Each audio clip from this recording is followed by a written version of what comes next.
If you are having a thought of building, you must have on the table with you a facility manager who runs that race with you. He sits in the midst of every other service provider on that table where he sees the end from the beginning. Welcome to Signals on 91.3, Mr. Segun Adebayo. Now, welcome. Thank you for having me. The pleasure is all of ours. Now, we're looking at why do buildings fail. When you hear about a building collapse, most people think it happened suddenly. In reality, does a building fail long before it actually collapses? Yes, building does fail before it collapses, because a building will not just come down without the signs of compromise, either by some funny sounds or either by enforcement from the regulatory body. So building does fail before a long time. Again, even by the attitude of the builder, or even the failure of the occupant to also escalate when he or she notices some compromising standards or actions in a building, as the case may be. So building does fail before the eventuality of it collapsing and coming down. Now, when we look at structures, we have different structures. We have different structures in Lagos. That's it's a constant pain where you are looking at buildings that don't have proper cross ventilation. Small window. Small window. How have you seen this so far? Well, it's just sad that Lagos is being on the picture for this conversation. It goes beyond Lagos, I must say. Or maybe when we also flip the coin, we say, of course, Lagos is also the biggest economy in Nigeria, and by extension, maybe third biggest economy in Africa.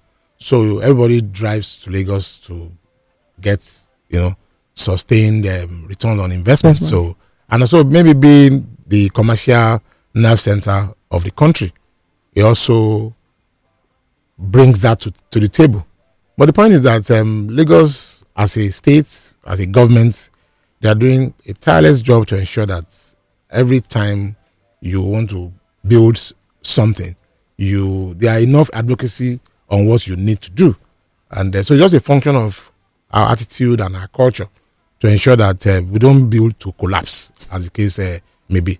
But just to the point of structures with very poor ventilation and the likes. Not even ventilation. You look at the rooms, or the rooms, as the case may be. I think I saw a video a while back where someone was saying that look at a one room self-contained that does not even up to a living room, as the case may be. So even the bed size cannot. So the structures of buildings in Lagos are also built from the angle of grid, non-conforming to building standards. They are building codes, for us to follow. So not only poor ventilation, also ignoring required standard setbacks, as the case may be.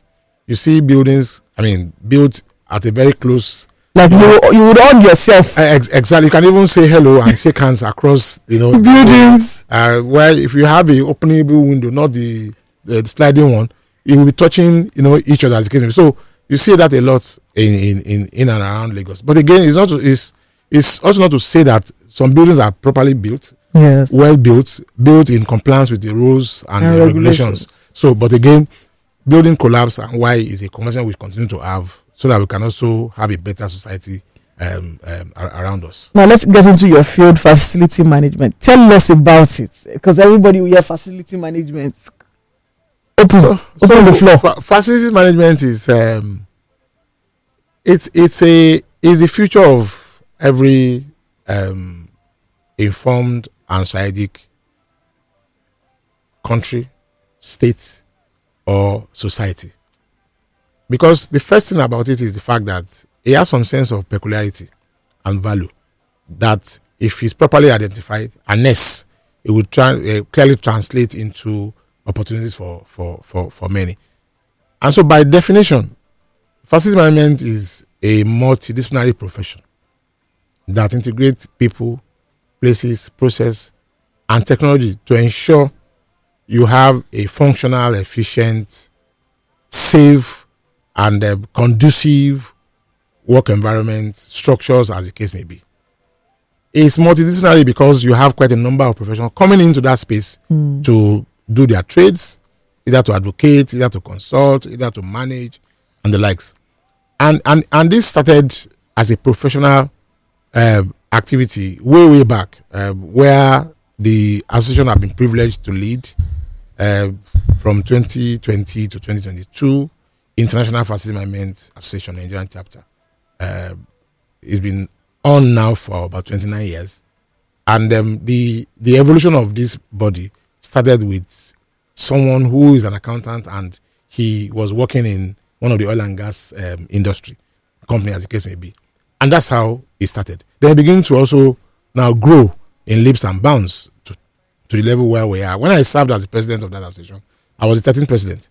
So we now have a 15th president on the saddle, also providing leadership and direction. So that industry is not only growing, it's also growing sustainably. And FM, if you ask me, is life. There are these discussions that we used to have that say that where FM fails, nothing works. Because they are not only an undertaker, they practically remain in a built environment post-construction. So it means that if you are building a facility, maybe an hospital, a social club, or what have you, when the builders finish their job, for a strategic and proactive owner or stakeholder, is for the facility manager to take over.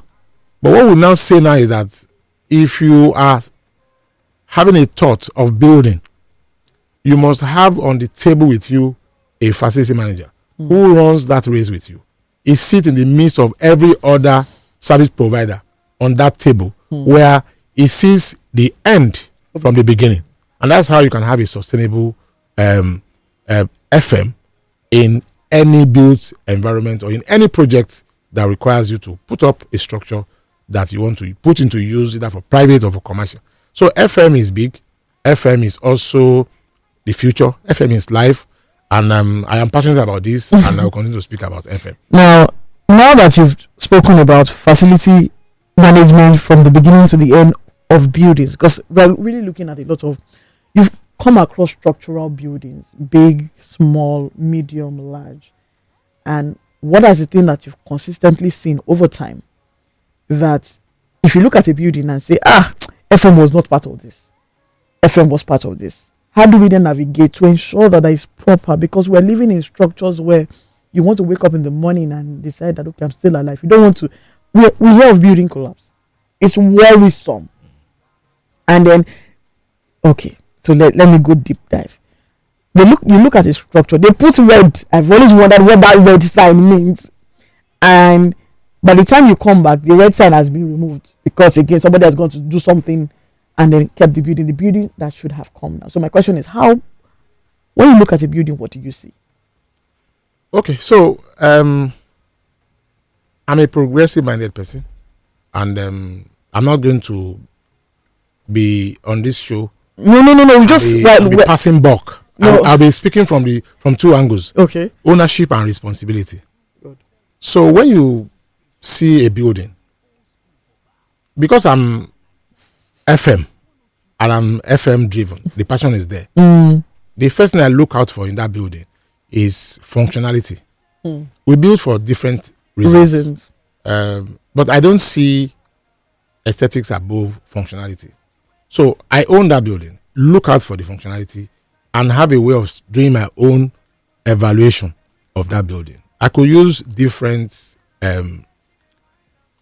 ways to also do that evaluation. Access the building. Because as an FM practitioner with global affiliation and understanding, there are some 11 core competencies that guides the things you do in terms of knowledge development and capacity building or even operations in FM. Yeah. And also I'll subject such building into using any of those core competencies. For example, I will look at operations and maintenance. So I will connect the functionality of that building from the structure to how it is operated and how it's maintained.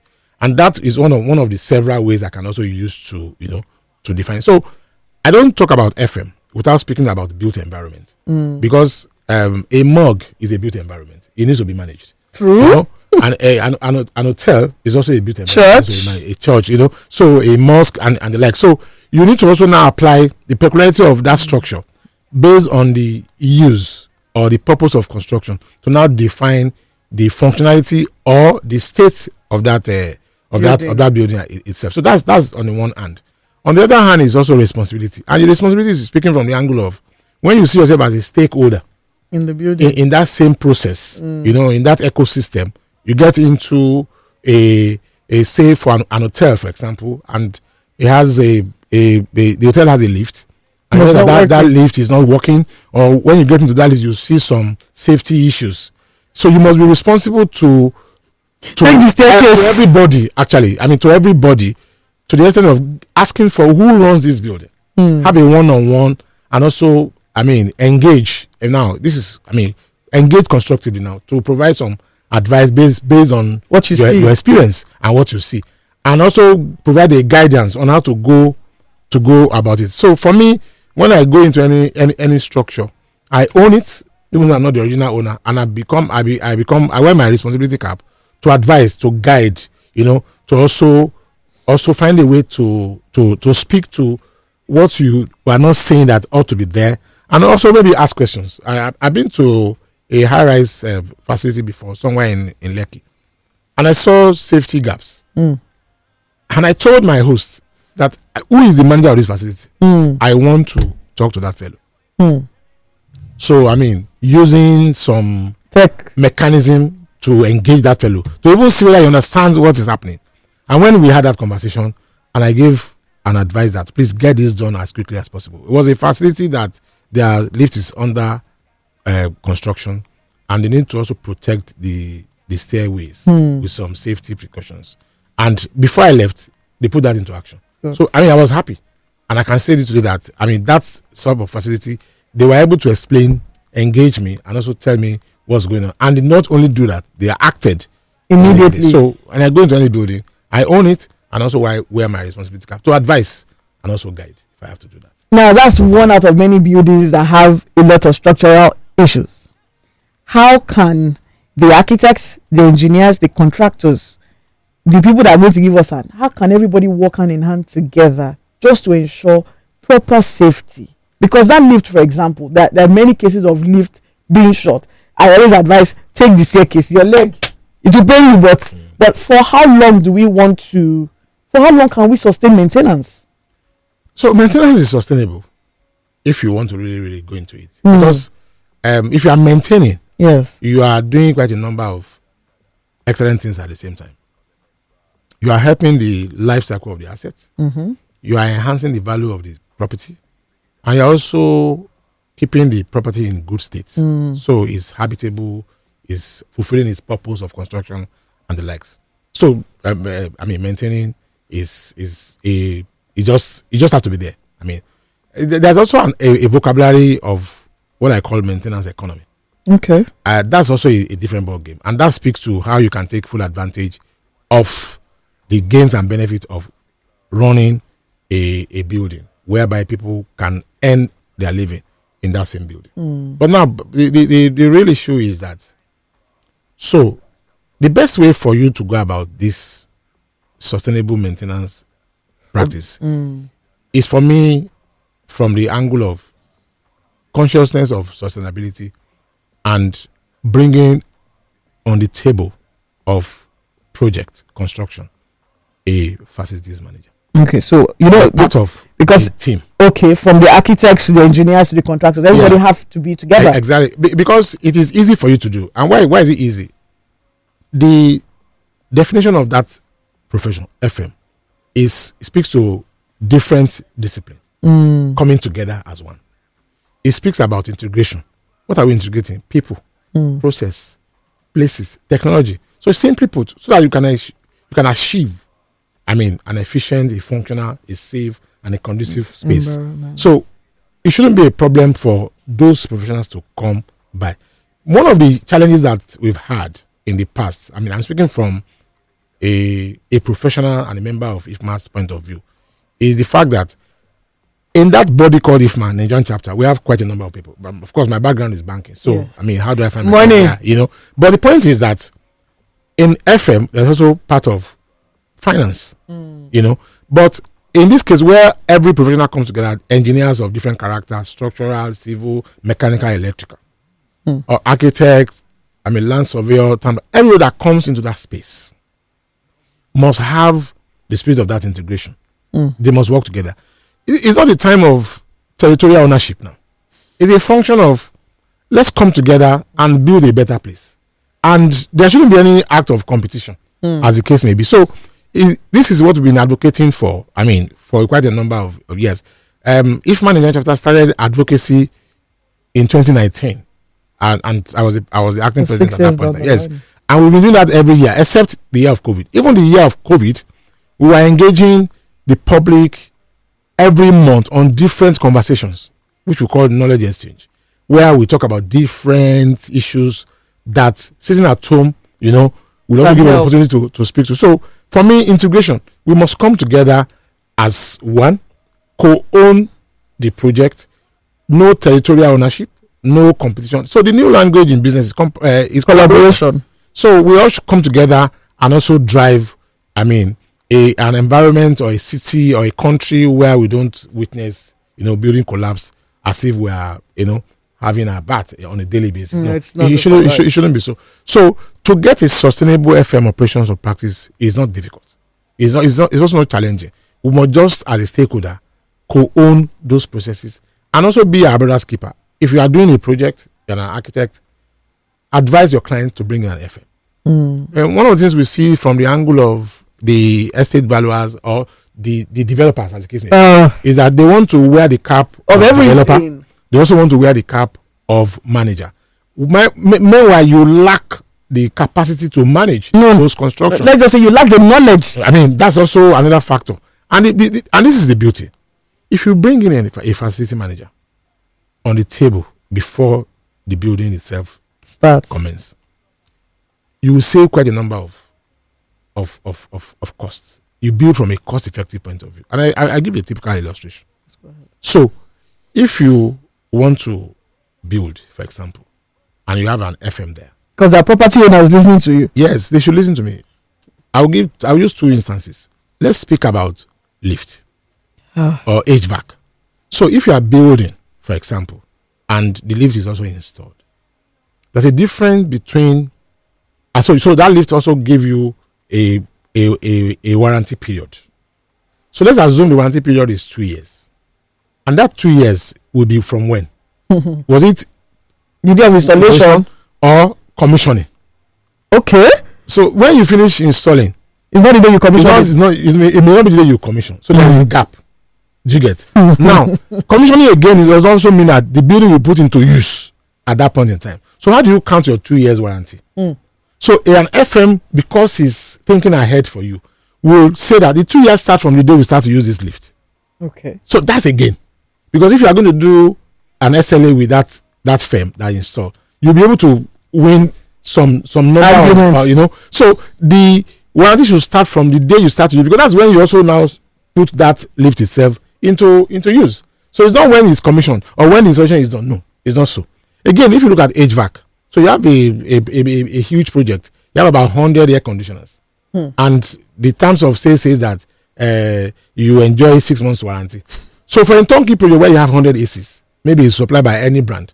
So you want to say that upon installation and testing, when nobody is in occupation, you want to begin to count your 6 months warranty. No. It won't, that's not it. So that's what a facility manager will do for you, to help you save costs, as the case may be. So it's more of all of us understanding the need that we have a different part of the stake that we are holding, and we must see ourselves as collaborator, not competitor. It's not you needed a lawyer to do agreement for you when you are doing your project, contract setup and the like. So everybody must work together. So everybody must be on the same. And for me, I'm a strong advocate of that. Let all of us come together in one accord, understanding the need for us to get this thing done well, right, and better all the time.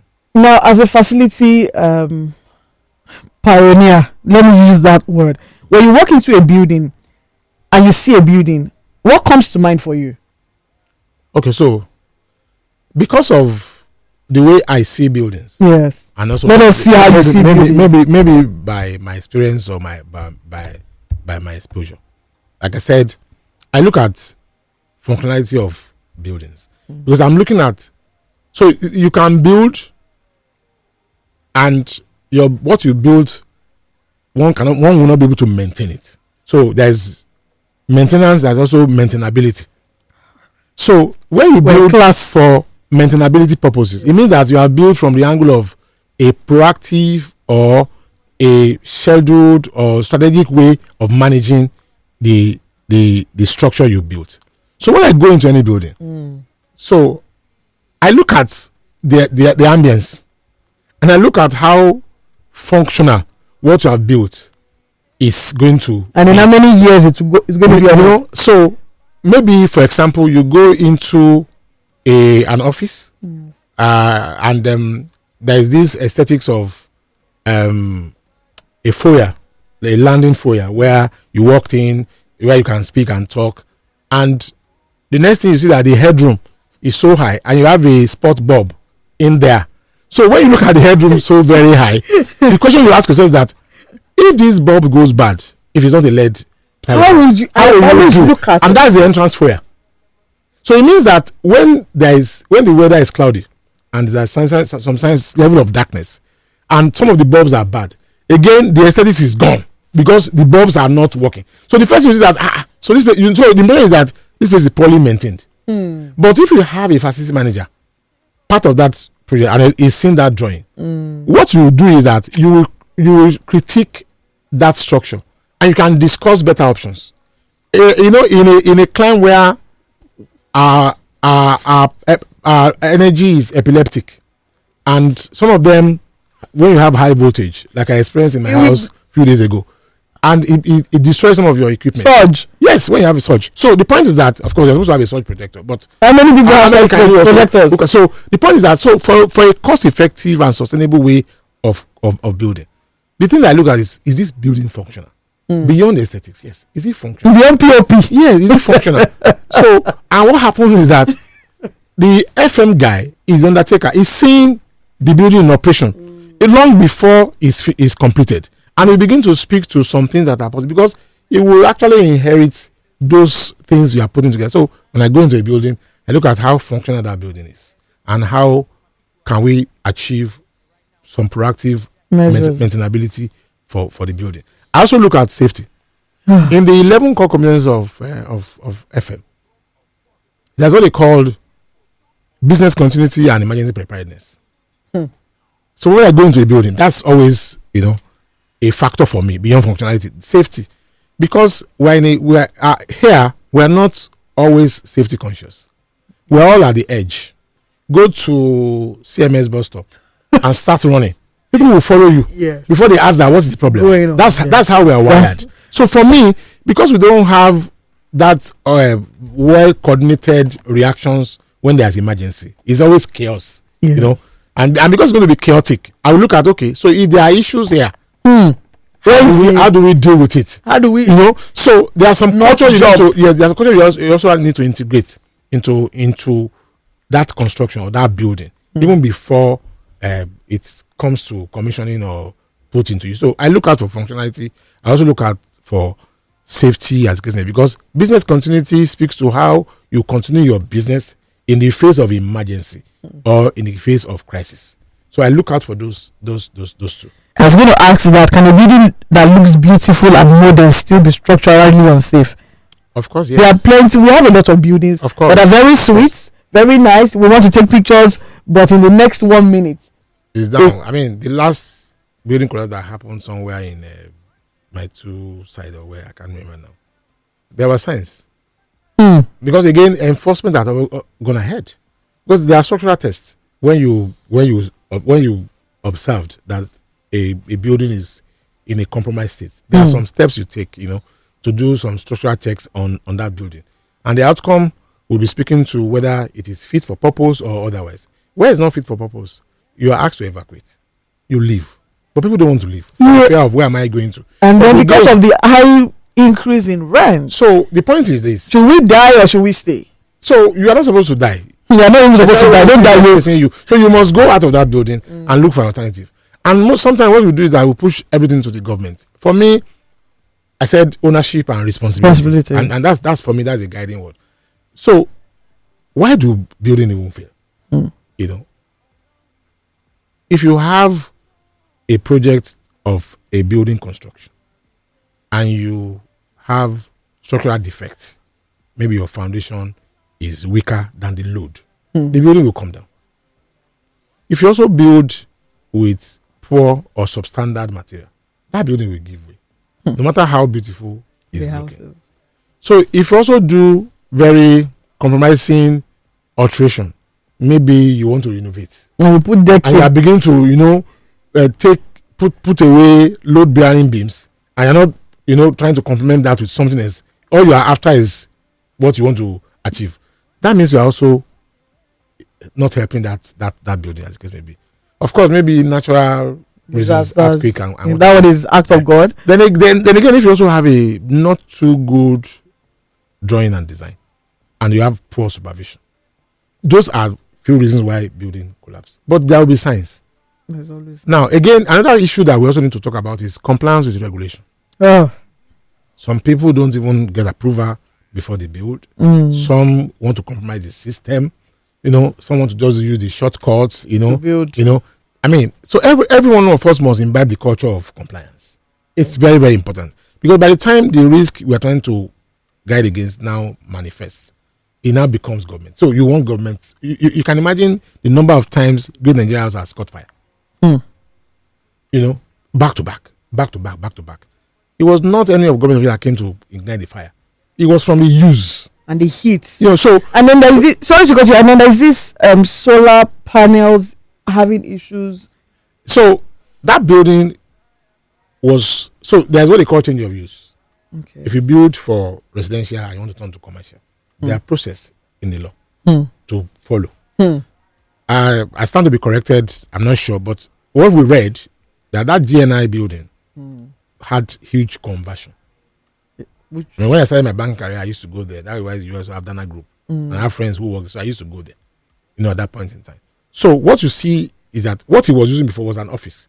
But what we read after the fire incident was that it's been converted to store and some commercial spaces, as it may be. So generators are everywhere, so everybody's exposed and what have you. So the point is that it's important for us to comply with the rules and regulation. of So there's approval change and of what have you. use. Yes, there's change of use. You cannot just convert because the government did the road on your street and you see that it's now commercially viable. You now convert your residential abode and begin to build shops. So that because you must, there's a change of use. And there also there are protocols of what to build where. They are planning. That's what they call physical planning and urban development. So they are planning. So I expect people to, be mindful And diligent. of the need for them to be compliant. To those. You shouldn't see government as a showstopper. No, they also partner with you to develop. So for me, it's a game of being responsible and also taking ownership where you have to do that. Now, how important is FM? FM means facility management, not FEMI, in extending the lifespan of a building. And so that's the core. That's the core, because if you build, you must operate and maintain, and professionally so. If you also build, you must also get the building to be ready for business continuity and emergency preparedness. If you are also building, you must also build with the aid of technology where it's possible, so that you can also manage, control. Then you must build sustainably, if you ask me. And what is sustainability in building? It means that you build from energy saving point of view. You build from maybe waste management, recycling. You also build by using the local materials that will also aid your cost effectiveness and the climate. So those are a few reasons why you should also build. Of course, you also build from a water management point of view. So these are basis of building from a global perspective point of view that we also have to integrate, because Nigeria is a very big nation. So FM comes with its value. I spoke about maintenance economy the other time. Yes. So there's a facility that I manage, and in that facility, I have about 55 people working for me in that facility, and it's a 24-hour service we do there. So imagine such facility, a government facility that is multiply 50 people by 100 of that facility. That's a lot. It means that number must earn a living. Yes. That number is impacting positively on the poverty or whatever I want, whatever index you want to use, as the case may be. So you can also imagine in a facility of a multi-tenanted facility, high rise of this world, and you know that you want to have a convenient lifestyle or very conducive work environment. So it means that you want exactly. So somebody is doing plumbing where he's ensuring that water moves across at every point in time. Someone is also doing electrical to ensure that there is no darkness, blackout, as the case may be. Somebody is staying with the generator. Somebody is also monitoring your solar, the panel, the batteries, and the likes. Somebody is also providing HVAC, is supporting your cooling system, as the case may be. Somebody is dealing with your water treatment plant, as the case may be. Somebody is doing your lawn. Of course, you have janitors that are also cleaning everywhere. So you can imagine the numbers of people that you can put into work in every facility, as the case may be. Somebody is providing security. Now technology has also come to play.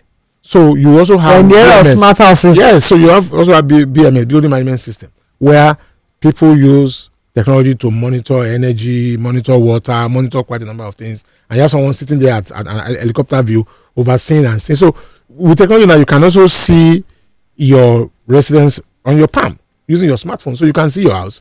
You can even provide access, for people to go in and come out. So you can out of the country and be monitoring what is happening in your. So that's what technology does. And you can imagine in that technology space, that ecosystem of technology, what can be done, to make a building functional, efficient, effective, and also secured, as the case may be. So FM is life, FM is world. A lot is there for people to tap into.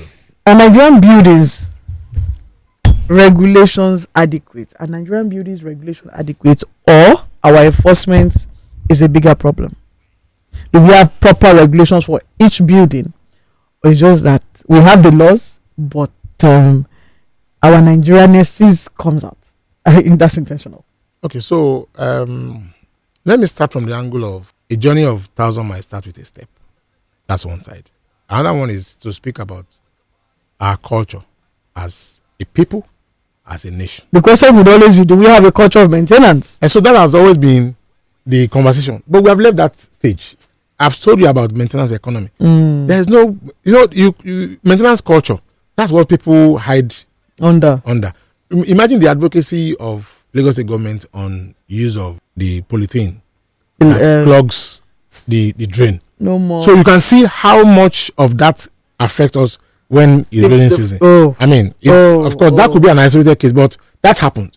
So what I'm trying to say is that laws are put in place, not for the one that is orderly in nature, but for the one that want to disrespect the other man's right. So that will also check your excesses. That's why laws are put in place. So it's not put in place because of the man that will comply. It's there for the man that will not comply, because law anticipates that some people will not comply. And if there is disorder, it will also have its own multiple effects. So where are we? Is it the law or the enforcement? I've engaged some of Lagos State agencies, and their last action is enforcement. They will do advocacy. They will do engagement. They will meet with you. They will invite you before they not even go to enforcement at all. So you must have enough, lifeline to explore the best approach. But some of us have this collaborative spirit to do negativity, and it's because you can always assume that somebody will come and catch you. Exactly, or you can always have your way. In by. Do you know who I am? Exactly, that's the slogan. All of us, even when we are nobody, but you want to say no. Who I am. So the point is that the laws are there, and when the laws are there, it's also the responsibility of the citizen to also respect and comply with the law. we don't need to have enforcement. So if you look at what government is also putting in place to do enforcement, you will marvel about our level of lawlessness. Because, for example, I saw a video after the heavy downpour about 2 weeks ago, and I saw that the Commissioner for Environment was trying to deal with some issues around Chevron area. And what I saw on that video was that the developer has law enforcement agents to attack custodian of the law. He also went there with some enforcement team. So the video I saw, whether it is true or not, oh my goodness, was that the commissioner he has to put a call through the IG for those guys to disappear. So that's an example of who we are. Someone is building on the part of canal that's affecting everybody, maybe including those enforcement agents too that are working for the developer. And what you see is that you are there to resist correction that's affecting everybody. So that's the example of me analyzing how we are. You know, that's what we call whistleblowing. So you can whistleblow. Or how protected are you? So if you don't trust the system, you may not. How do you? Yeah, true. And if we deal with issues from the cradle, you know, things will not. I mean, gravitate towards the very thinking we have. So the law is there, the enforcement is also there. In between both is a balance. The governed, the people who also operate in that same space. It is good for us to respect the law, avoid enforcement by doing the right.